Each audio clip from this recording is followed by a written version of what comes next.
Ето, че той най-сетне е в ръцете ни. Това е един от най-красивите смартфони в редиците на Lenovo. Модел, който всеки би се радвал да притежава, да остави на масата или просто да покаже на приятелите си. Освен як дизайн обаче, този телефон крие в себе си и редица технически преимущества, които не са видими от пръв поглед. Какви са те? Гледайте ни в следващите няколко минути и ще разберете. А сега, уважаеми дами и господа, екипът на Digital BG има удоволствието да ви покаже премиерно преди всички останали Lenovo S90. Както вече казахме, това е един много красив телефон. Той използва доказала естетическите си качества концепция, която му дава всички предпоставки да стане бестселър.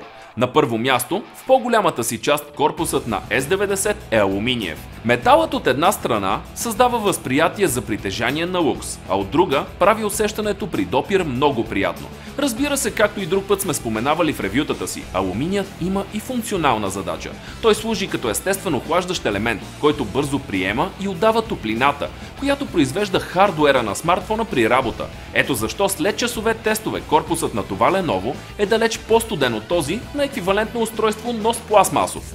Нека обърнем смартфона и разгледаме дисплеят му. Първото нещо, което ни прави впечатление, е, че той е с доказалият се като универсално съчетаващ компактност и функционалност размер – 5 инча.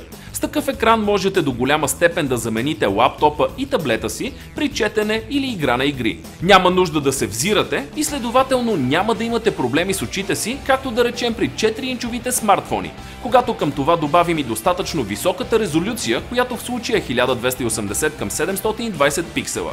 Усещането за комфортно възприятие се засилва. Плътността на пикселите за площ от 1 инч е 294, а размерът на всяка една от точките 0,0865 мм. Статистиката, която водим, сочи, че пред себе си имаме дисплей от среден до висок клас. Практическите ни тестове потвърждават това. Изображенията са детайлни, с висока контрастност. Lenovo споделят с нас резултат от 30 000 към 1. Процесорът, който захранва Lenovo S90 е 4-ядрен Qualcomm MSM8916 Snapdragon 410.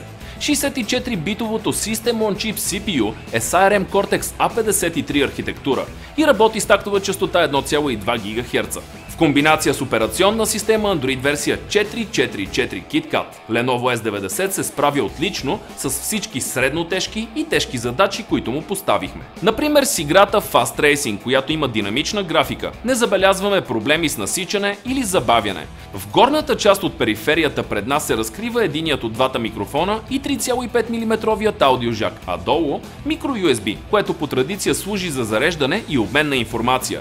Също в долната част виждаме две решетки. В едната е поместен достатъчно силен високоговорител, а в другата – вторият микрофон.